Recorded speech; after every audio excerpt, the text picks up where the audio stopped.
Di Malaysia kita masih lagi sebut dia sebagai kes. Tak relevan saya menyebut perkataan wabak. Kerana dia masih lagi kes. Kerana kita masih lagi dia menganggap 90% atau ke 95% kes yang ada negara kita adalah daripada Delta. Dan sangat minimal kes-kes yang dicetuskan oleh varian Omicron.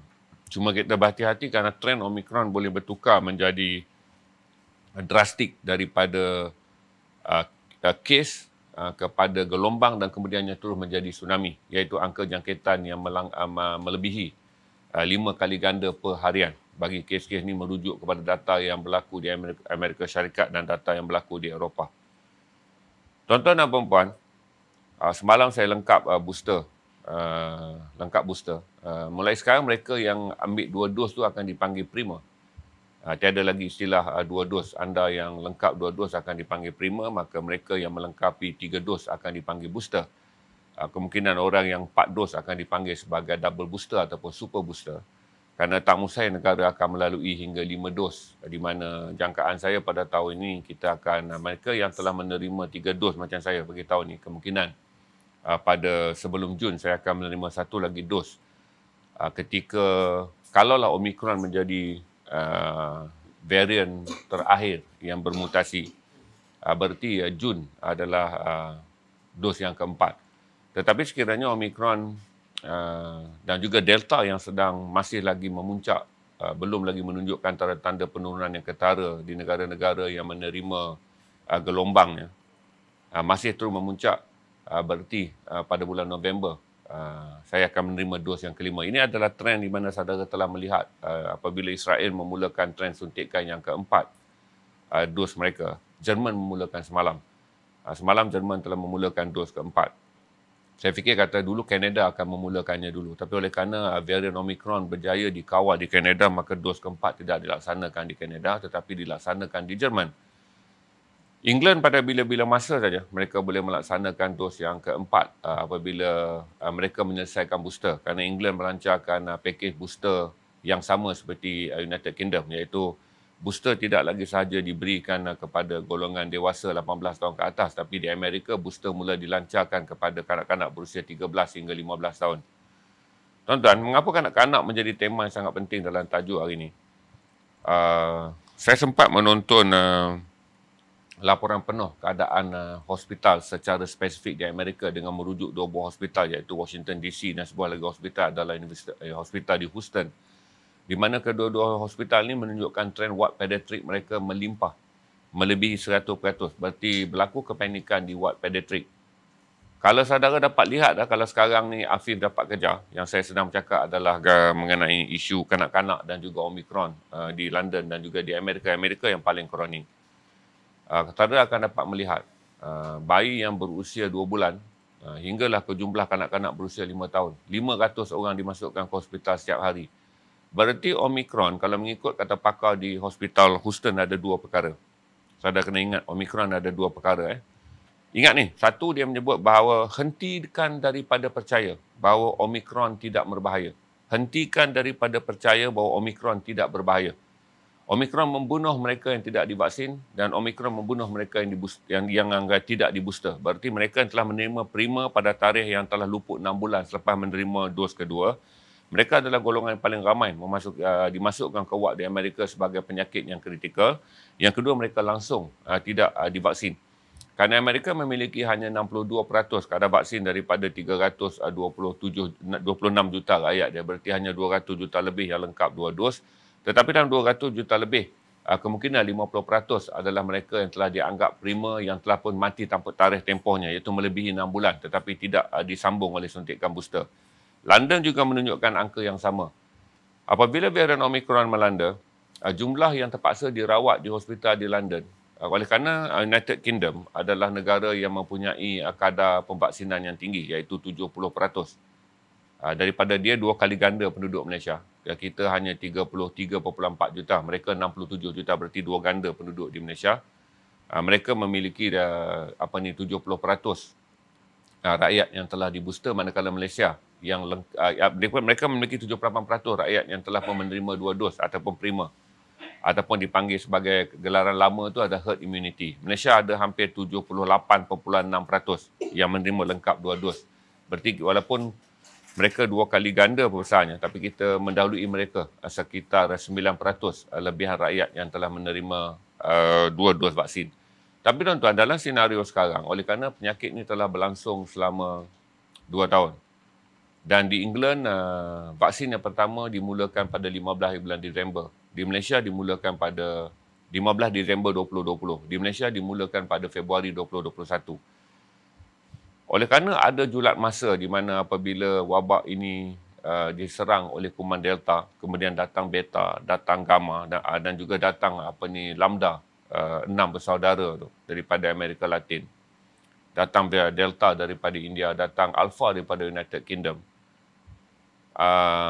Apabila angkanya mula menurun, kerana saudara pernah melihat bagaimana kadar kematian yang tinggi berlaku di Eropah, di mana dan juga kadar kematian yang tinggi berlaku di Amerika dan kadar kematian yang tinggi berlaku di India. Pada April 2021 berlaku penurunan. Bila berlaku penurunan, kebimbangan manusia dengan menganggap akan ada gelombang baru berakhir. Jadi ramai yang tidak memandang booster. Ini ramai yang tak memandang booster. Berarti bukan sahaja di Malaysia yang telah mempunyai kadar pemvaksinan yang tinggi 80% hampirnya.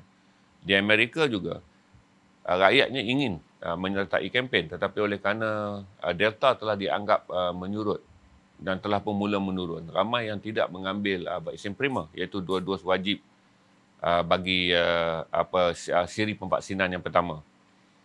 Tapi bila datang saja varian Omicron, dan kemudian Amerika ketika mempunyai 82 sampel kes. Waktu Amerika mempunyai 82 sampel kes, hospital-hospital di Amerika telah mengeluarkan satu kenyataan bahawa semua sampel kes adalah mild, iaitu gejala ringan.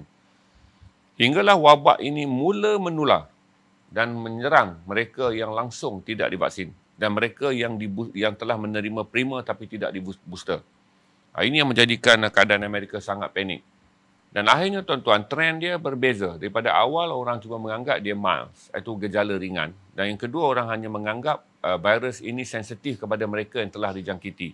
Yang ketiga, mereka menganggap virus ini mengancam orang yang tidak divaksin. Oleh itu, ramai penduduk, ramai rakyat yang telah menerima vaksin, termasuk 26 juta rakyat di Malaysia. Dan juga 14 juta orang yang sepatut di booster kalau ketika booster mula dilancarkan hampir 3 bulan yang lalu. Ramai orang tak bagi booster. Semalam apa berlaku tuan-tuan?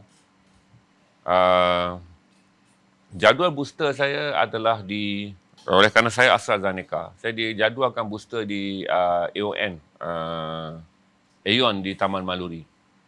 Pada 1 hari bulan saya menerima mesej 3 hari bulan petang. Iaitu mesej yang tak sampai 48 jam. Kerana kita nak lajukan booster kerana kebimbangan mengenai wabak ini. Serta kita dah ada dos tapi tidak dipedulikan oleh 3.2 juta orang yang mempunyai masalah comorbidity dan lebih 6 juta orang yang telah berusia 60 tahun. Golongan ini tak peduli, tuan-tuan. Bila golongan ini tak peduli, satu, kita nak kena jaga stok yang kita ada supaya dia tidak melalui tarikh luput. Dan yang kedua, kita nak jaga supaya booster di negara kita boleh mencapai sekurang-kurangnya 40% ke 50% sebagai daya tahan untuk mengawal golongan yang telah pun di booster di bawah vaksin Sinovac 3 bulan. Dan mereka yang di booster di bawah vaksin Pfizer yang telah melebihi 6 bulan. Kerana kita telah mula booster kita pada bulan Februari. Berarti pada bulan Ogos telah wujud kumpulan rakyat Malaysia yang tidak lagi memiliki daya tahan yang melebihi 29%. Kerana saudara tahu, prima dalam kajian menunjukkan bahawa mereka yang menerima dos prima vaksin hanya secara puratanya memiliki 29% ketahanan. Ini menjadikan kita tak mungkin kita melawan Omicron. Kesilapan utama dunia adalah kerana WHO. WHO cuba menjadi lain daripada yang lain pada peringkat awal dengan mengkritik negara-negara yang mengambil langkah keterlaluan terhadap Omicron dengan menggambarkan Omicron bukan varian yang berbahaya. Tetapi akhirnya selepas sebulan Omicron melanda, iaitu pada 26 hari bulan November, Omicron mula ditukar daripada nama varian B51129 kepada Omicron. 26 November, masuk saja pertengahan Disember, WHO telah mengubah pendirian dia dengan mengatakan ini adalah virus yang berbahaya kerana kebolehjangkitannya yang amat tinggi. Dan kebolehjangkitannya yang amat tinggi kembali menjadi sensitif kerana dia menyerang golongan yang satu tidak divaksin, satu hal.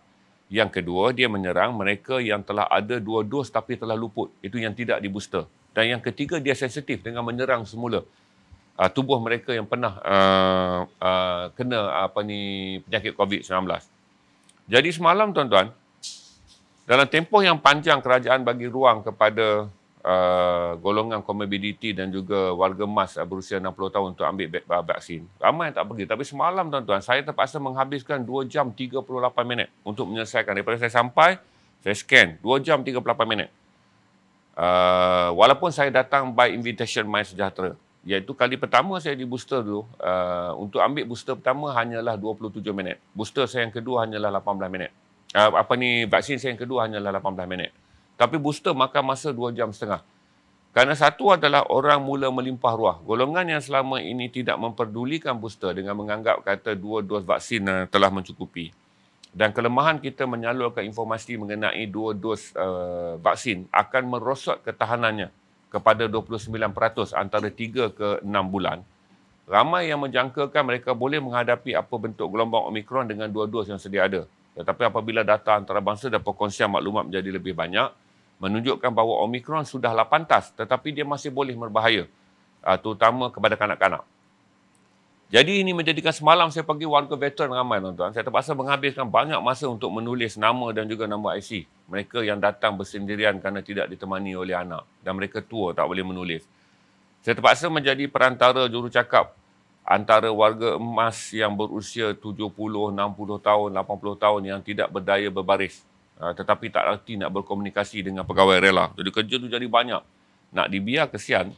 Dia terpaksa beritahu pakcik dia ni dah gini tunjuk IC dan terpaksa didulukan dan mengatur. Kerana semalam di Dewan Banquet UKM, saya jangka kerajaan hanya merancang sekitar 600 ke 700 suntikan. Jadi ada 6 ke 8 pegawai rela dah cukup. Tapi bila walk-in datang begitu banyak kerana orang merasa panik dan mereka yang selama ini mengabaikan jadual booster, mereka coming back. Kerana saya tahu, senarai walk-in adalah semua veteran yang berusia 60 tahun ke atas. Mereka tidak ditemani oleh anak-anak mereka kerana mereka mula menerima maklumat secara lisan mengenai bahawa mereka kini terdedah untuk menjadi mangsa. Jadi nasib baiklah tuan-tuan, kemudian saya meminta tolong beberapa orang yang lain untuk membantu supaya borang ni menjadi lebih cepat dan supaya warga tua boleh pulang dengan lebih cepat. Dan saya fikir hanya ada seorang saja warga tua berusia 81 tahun ditemani oleh anaknya. Dan kes menjadi lebih kronik kerana warga tua ini dia dapat AstraZeneca, dia nak continue AstraZeneca dan dia tak tahu kata dia memang akan dapat AstraZeneca. Jadi debate mengenai language ni sangat panjang. Dan saya bagi tahu kepada dia jangan berdebat, jumpa doktor. Jangan berdebat dekat pintu kerana pegawai rela juga tidak berada dalam keadaan untuk tahu awak nak booster jenis apa. Jadi saya masuk dulu. Kalau if your father refuse, just cancel it. Let the doctor explain. Tapi saya dah bagi tahu 100% the vaccine here is AstraZeneca, so don't worry. Jadi banyak benda-benda yang complicated bila kita berurusan dengan warga emas. Tapi itulah tuan-tuan, saya fikir kata hari ini dah keluar arahan, walk-in tidak lagi dibenarkan. Sebab tu daripada dulu saya nasihatkan tuan-tuan. Macam saya bagi tahu sekarang awal-awal pada tuan-tuan. Kita ada berapa ratus orang sekarang je? 1,000. Saya beritahu awal-awal pada saudara. Nasihat ibu ayah. Terus saja nasihat ibu ayah. Kerana berdasarkan pengalaman kita, hanya ada satu saja trend yang tidak menyerang Malaysia, iaitu Lambda. Lambda menjadi satu-satunya trend varian yang dikenal pasti sebagai berbahaya. Lambda 6 saudara. Tidak menyerang Malaysia dalam skala yang besar. Tapi Delta, Alpha telah menyerang kita dengan skala yang besar. Berarti kalau kita tengok trend di dunia dengan Omicron, kita hanya memikirkan bom jangka. Alhamdulillah kalau kita tidak diserang oleh Omicron. Tapi di Amerika, Delta juga menunjukkan peningkatan. Walaupun Amerika sekarang mengalami kebangkitan. Macam ni tuan-tuan. Ketika saya mula stream dengan tuan-tuan, saya ingat sekitar 26 hari bulan November. Bila kita dapat saja mengenai varian Omicron, saya terus stream dengan saudara. Waktu tu data jangkitan di Amerika adalah kurang 100,000. 26 hari bulan November. Kemudian saya beritahu pada saudara pada awal Disember data di Amerika jangkitannya mencapai 100,000 lebih. Seminggu sebelum tahun baru saya beritahu saudara angkanya adalah 128,000. Saya kata setelah tu seminggu selepas bulan Januari, berarti 8 Januari, Amerika akan capai 250,000. Tapi itu tidak berlaku. Pada 29 hari bulan Disember, Amerika mencapai 488,000 jangkitan. Angka kematian meningkat. Saya dah beritahu pada saudara pada 25 Disember, iaitu pada hari Christmas. Purata angka jangkitan hanyalah 1,241. Kemudian esoknya dia naik kepada 1451. Itu nombor yang sentiasa saya ingat. 41 dan juga 1228 dan 1451. Di mana itu jarak yang berlaku dalam 24 jam. Untuk pengetahuan tuan-tuan, waktu saya stream dengan tuan-tuan pada ketika varian ini mula dikenal pasti 26 hari bulan November, tengok balik video dia. Angka kematian di Amerika hanya 817,000. Berarti 26 hari bulan. Kita campur dengan sekarang, itu ketika varian mula dikenal pasti. Kemudian saya stream lagi dengan saudara bagi tahu Amerika mencapai 827,000 ketika saya bagi tahu kata road to 1 million. Amerika akan menuju 1 juta jangkitan. Saudara tahu apa yang berlaku? Dalam tempoh kita bercuti 4 hari. Dalam tempoh kita bercuti 4 hari dan saya stop angka Amerika 2 hari, 6 hari. Berarti hari ini 7 hari. Dalam tempoh 7 hari, Amerika menerima 18,000 kematian baru. Hari ini total kematian di Amerika adalah 845,000 orang. Cuma sekarang Amerika tidak boleh mengesahkan kepada dunia kemunculan angka kematian yang mendadak daripada 817 tu tuan-tuan campur dengan sekarang 845. 28,000 tu datang dari mana? Sama ada mereka dibunuh oleh Delta yang masih lagi menjadi 30% daripada jangkitan atau kesan dari Omicron bagi mereka yang tidak divaksin. Ini complicated sebab doktor-doktor tak ada masa untuk menyediakan data analisis kerana mereka berada di front line. Begini tuan-tuan, Amerika ke hari ini masih lagi mengesahkan mereka menerima 70,000 kes, 70% kes di bawah Omicron. Berarti kalau 400,000, mereka ada 280,000 kes Omicron. Tetapi waktu yang sama, Delta juga macam nak naik kerana 30% adalah 120,000 kes yang disebabkan oleh varian Delta. Tapi yang paling menyedihkan, saya tunjuk sekali lagi gambar mengenai kanak-kanak. Saya telah melihat satu visual wanita kulit hitam menanti di luar pintu keadaan anaknya bernafas naik turun. Ketika bayi tersebut berusia 2 bulan dan disahkan Omicron. Ini menunjukkan seperti mana virus Hawa yang berada dalam tikus yang boleh survive, saya kata pada saudara 300 tahun. Virus Hawa yang berada dalam tikus boleh survive 300 tahun. Cuma kekuatan, kelemahan varian virus tikus, dia tak memindahkan daripada manusia kepada manusia. Dia memindahkan terus daripada tikus kepada manusia. Tetapi jarang manusia boleh memindahkan kepada manusia dalam jangkitan melalui pengudaraan. 300 tahun dia tak akan boleh dihapuskan dan begitu jelas dengan Delta. Berarti mutasi varian, apa kita sebut virus, dia mempunyai apa satu keistimewaan menjadikan dia adalah the survivor. Kalaulah ikan jerung dipercayai hidup di atas dunia selama 8 juta tahun. Manakala buaya berada di atas dunia selama 5 juta tahun. Virus juga mempunyai daya dan juga kebijaksanaannya. Sekarang oleh kerana dia tahu bila dia naik ke atas tubuh orang yang telah divaksin, orang yang tak divaksin dia aktif mati. Di Amerika itu datanya. Di England datanya pula yang tak divaksin dan banyak meninggal sekarang adalah orang yang tak di-booster.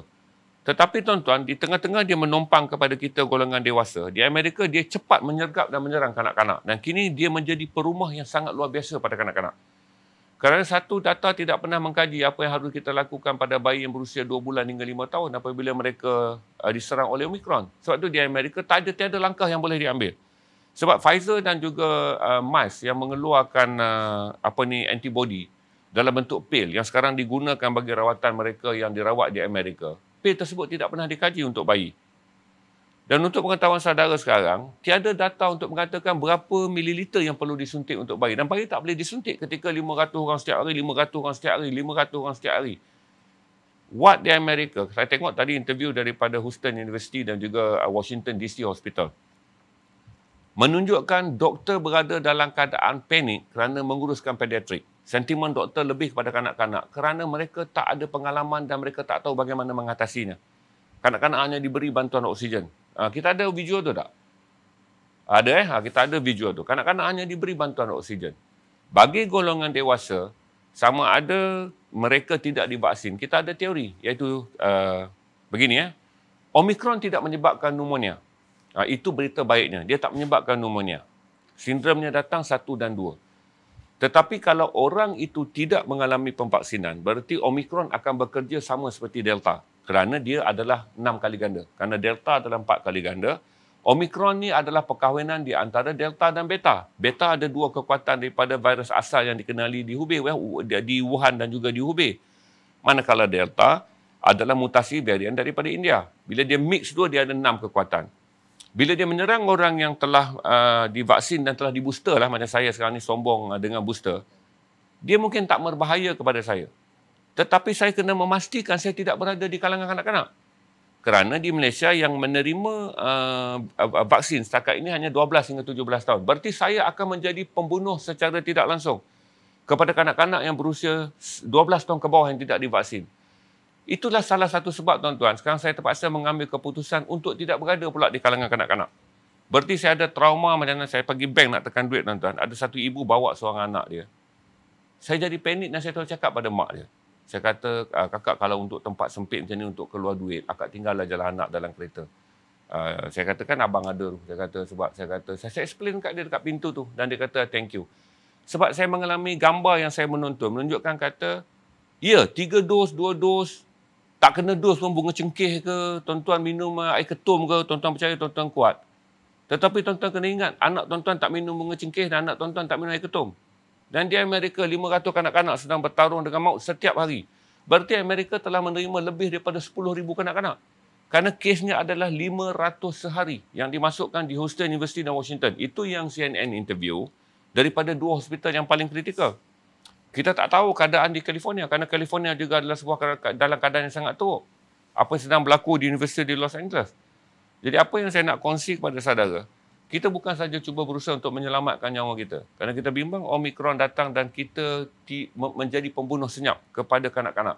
Satu, tuan-tuan, dengan stok yang ada sekarang, dengan orang tua kita yang pemalas dan juga dengan warga dewasa Malaysia yang tak sedar diri ni, terutama mereka yang telah dijadualkan untuk mengambil booster, tak ambil booster. Kita mengalami kadar ketahanan pemvaksinan yang sangat rendah. Herd immunity yang kita bina 80%, tuan-tuan. Percayalah, now dia telah menurun menjadi 40%.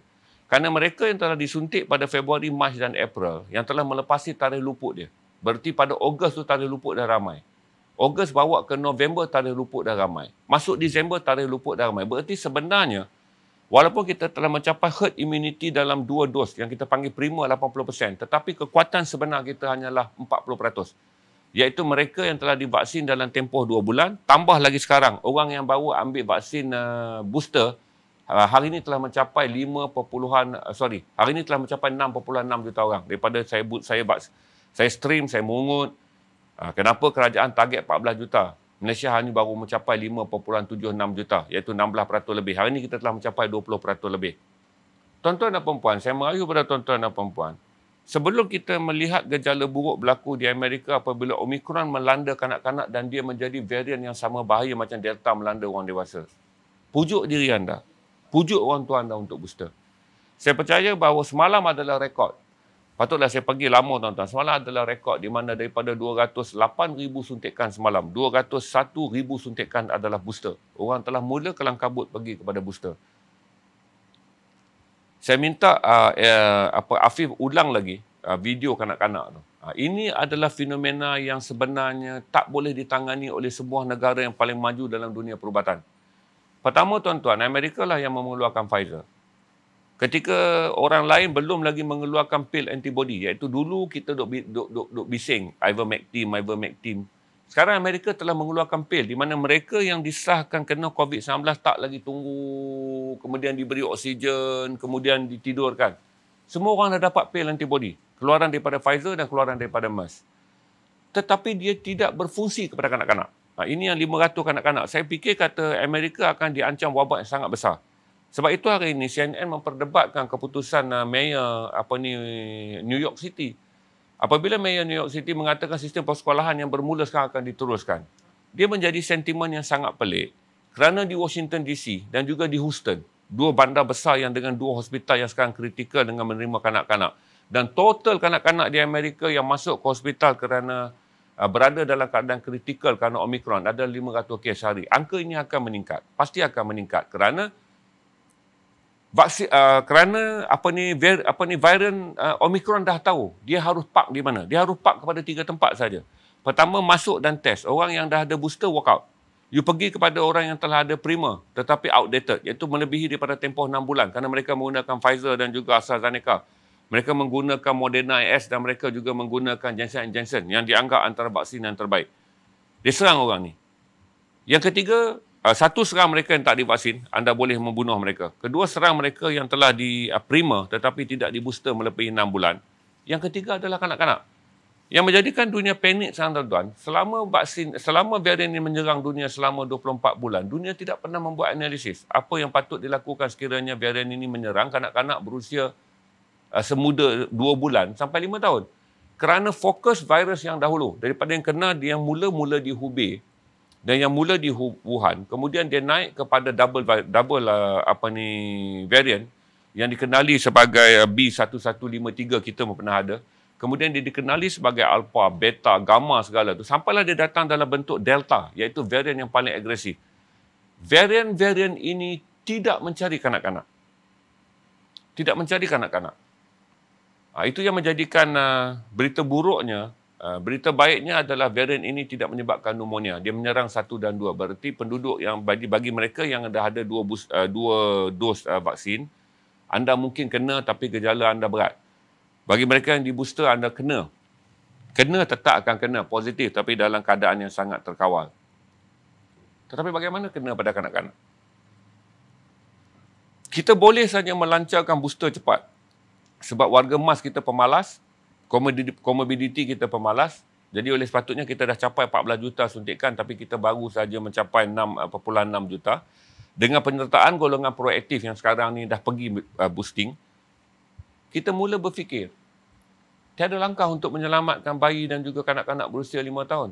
Yang sekarang negara yang paling maju yang mempunyai berbilion-bilion R&D untuk sektor perubatan dan mereka adalah master dan pioneer dalam penyediaan vaksin dan segala bentuk rawatan ni, tuan-tuan. Amerika hari ini terpaksa melihat, ibu terpaksa melihat, kalau tengok gambar tu kalau ada, doktor dan juga ibu bapa hanya melihat daripada luar cermin saja anak mereka berada dalam balang oksigen dan disahkan Omicron tanpa mempunyai sebarang ubat. Belum ada lagi sekarang ni langkah yang dikatakan sama ada bayi itu akan ditidurkan ataupun tidak. Apa frasa yang akan oleh bayi bila kena jangkitan 1 dan 2, 3, 4 dan 5. Tak boleh diklasifikasikan. Berarti tuan-tuan, sekarang dia datang satu keadaan adalah di mana kita booster dan kita booster kerana kebertanggungjawatan kita. Bagi tuan-tuan yang degil tapi punya cucu, tuan-tuan akan menjadi pembunuh yang senyap pada cucu. Bagi tuan-tuan yang degil tapi bunuh anak, tuan-tuan akan menjadi pembunuh yang senyap pada anak-anak. Tuan-tuan telah merampas banyak hak yang sepatutnya diberikan kepada golongan remaja untuk dibooster. Sebab booster di negara kita ni masih lagi bersifat ihsan. Satu silap kerajaan adalah kerana bersifat ihsan kepada rakyat yang tak faham, pada rakyat yang tak reti dikasihani. Kita bersifat ihsan kepada warga emas, sedangkan mereka lah yang paling tak peduli untuk menyertai package booster. Kita berihsan kepada comorbidity. Sebab kalau kena penyakit, mereka akan pergi 3, 4 dan 5. Tapi mereka pun tak peduli nasib dia, tuan-tuan. Orang yang tak peduli nasib dia, mustahil adalah orang yang akan peduli nasib orang lain. Orang yang tidak menganggap dirinya sebahagian daripada institusi bernegara, tuan-tuan, mustahil dia akan menganggap negara ini adalah satu institusi mesti dilindungi. Jadi ini menjadi masalah adalah kerana varian ini mula menunjukkan kesan luar biasa apabila dia mula memilih kanak-kanak. Kalau di Amerika, bayi semuda 2 tahun dan bawa ke 5 tahun. Amerika melancarkan booster bagi 13 tahun hingga 15 tahun di bawah special package hari ini. Package panik kerana varian ini kelihatan mula menyerongkan haluannya dengan menumpukan fokus kepada remaja dan kanak-kanak. Itu saya share dengan saudara, Amerika masih kekal dengan purata 400,000 jangkitan sehari. Masih kekal dengan 1,300 kes sehari. Dan saya beritahu pada saudara dalam tempoh sekitar 14 ke 20 hari, Amerika mencatatkan 27,000 kematian baru. Berarti purata kematian adalah 1,300 ke 1,500 sehari.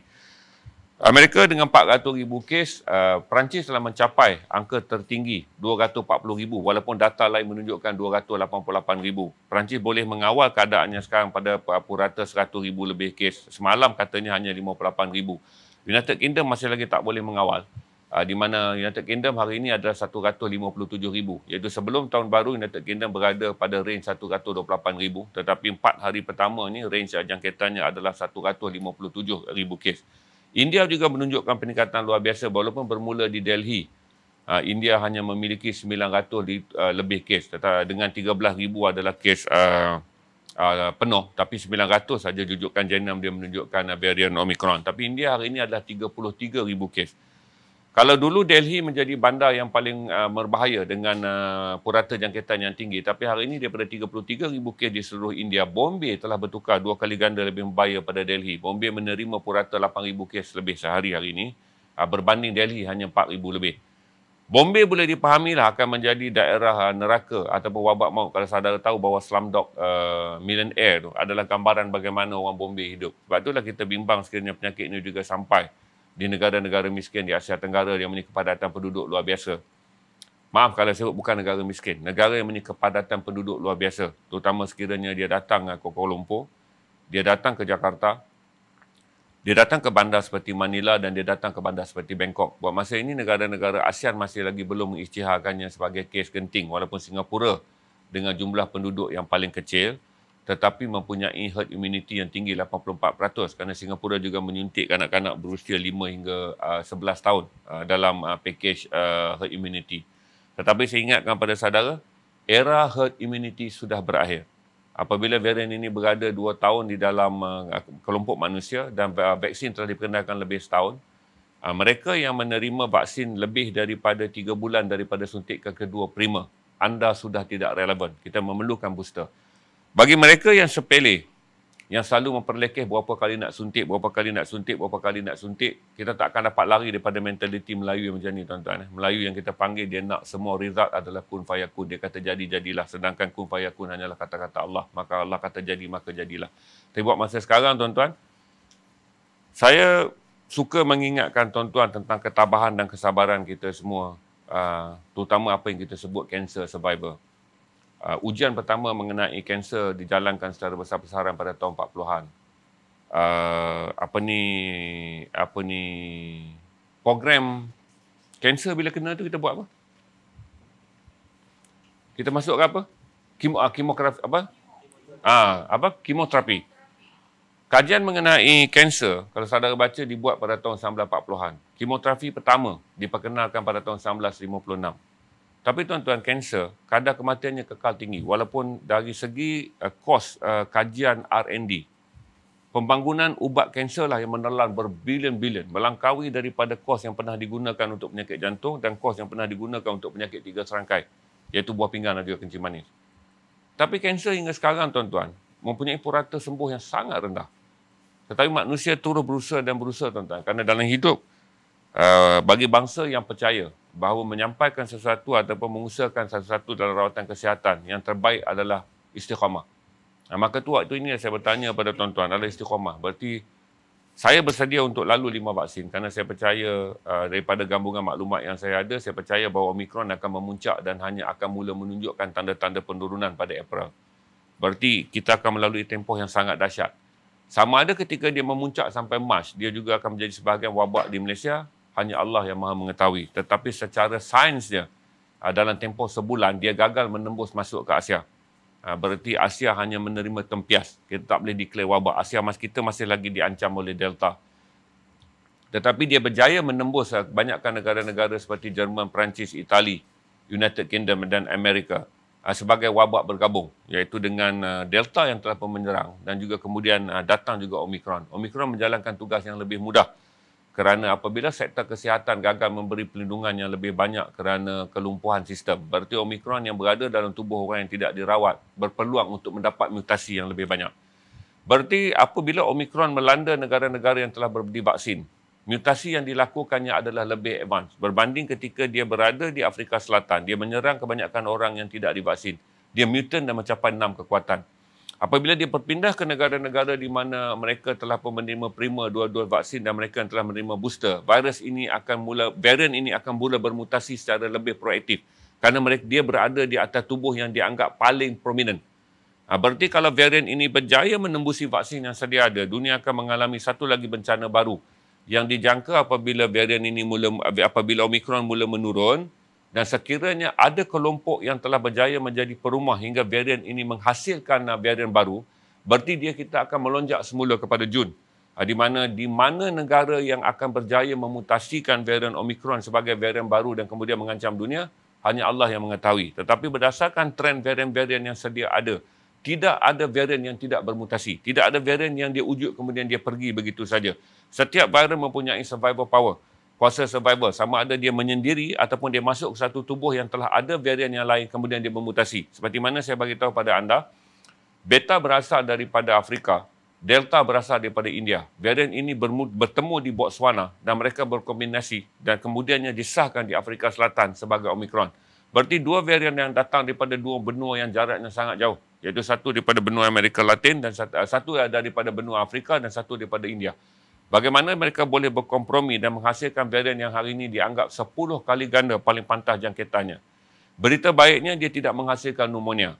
Tetapi berita buruknya orang dewasa yang dihinggapi dengan gejala ringan akan menjadi pembunuh senyap kepada kanak-kanak. Di mana seperti mana berlaku di Amerika. Sebab itu saya kata demografi mengenai kebertanggungjawaban kita kena baca dalam bentuk yang banyak. Sebelum ni ramai orang menganggap kata apakah bahaya itu kepada saya? Sebab kita ni kan selfish, self-centric. Dan hari ini barulah saudara tahu bahawa saudara hanya menjadi pisau. Kita ni hanya menjadi pisau. Sampai di rumah, yang akan terbunuh adalah kanak-kanak yang langsung tidak menerima vaksin. Sebab itu di Amerika sekarang mereka menjadi pening kepala. Kerana dalam data lama berdasarkan serangan varian-varian yang sebelum ada, mereka mengunjurkan bahawa hanya kanak-kanak 5 hingga 11 tahun. Itu yang paling terdedah. Walaupun kesnya tidak banyak.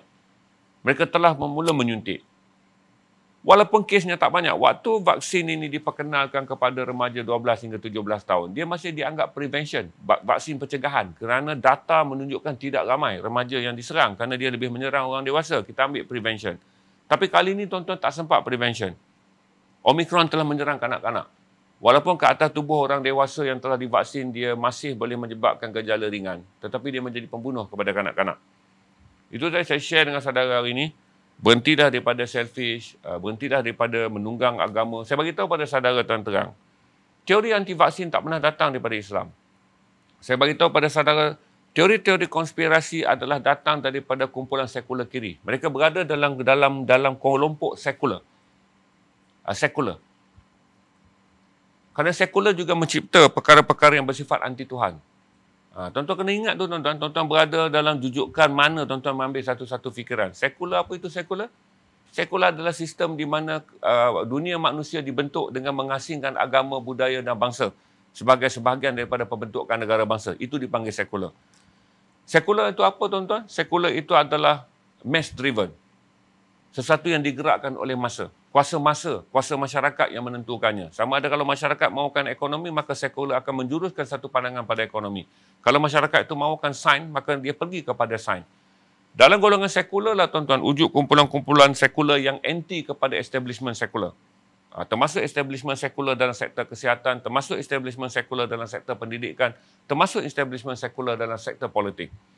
Sebab itu saya beritahu pada saudara, walaupun saudara bersembunyi di sebalik agama dan menggunakan begitu banyak penemuan-penemuan dari para pakar-pakar sekular di barat yang anti kepada golongan yang pro kepada vaksin, saudara jangan menunggangnya dalam agama. Kerana penemuan gerakan anti vaksin tidak ditemukan oleh mana-mana ulama dalam Islam. Tidak ada mana-mana ulama dalam Islam yang memulakan gerakan dengan mengaitkan pemvaksinan adalah sesuatu yang haram sekiranya dirujuk kepada Al-Quran dan hadis. Anti vaksin digerakkan oleh kumpulan sekular di barat yang menentang bentuk penguasaan sains dalam kehidupan mereka, yang menentang bentuk penguasaan politik perubatan di dalam diri mereka. Jadi bila saudara ambil, saudara petik hadis, saudara petik apa? Saudara adalah seorang pengikut sekular kiri yang kemudiannya menunggang agama. Tidak ada ulama muktabar, tidak ada mana-mana majlis syura, tidak ada mana-mana majlis ijma' ulama yang mengatakan bahawa pengambilan vaksin adalah haram di sisi Islam dan Islam menolak penggunaan vaksin. Jadi hati-hati tuan-tuan apabila tuan-tuan menunggang gerakan anti vaksin. Gunakanlah saja hujah-hujah yang saudara kutip daripada golongan sekular kiri ataupun golongan sekular yang anti dominasi politik dalam sekular, yang anti dominasi sains dalam sekular dan anti dominasi perubatan dalam sekular. Sebab itulah tuan-tuan, tuan-tuan boleh saja menjadi penganut Scientology. Saudara menerima sains tapi menolak takdir Tuhan, sama seperti mereka, ataupun saudara boleh saja menjadi apa-apa saja, tapi jangan menggunakan sebarang bentuk hujah yang dalilnya tidak pernah digunakan oleh mana-mana ulama muktabar hari ini bagi mengatakan pemvaksinan dan Islam adalah satu yang bercanggah dengan syarak, sesuatu yang akan merosakkan akidah dan sesuatu yang akan merosakkan pegangan tauhid. Itu saja, saya tak fikir di Malaysia serius kesnya. Dunia menjadi kucak-kacir adalah kerana masyarakat barat yang anti vaksin. Kerana 40% daripada rakyat Amerika tidak mahu divaksin. Kerana kadar pemvaksinan di negara-negara yang menjadi teraju dan pemacu kepada perebakkan kuman ni adalah negara-negara yang rakyatnya juga tidak mahu divaksin.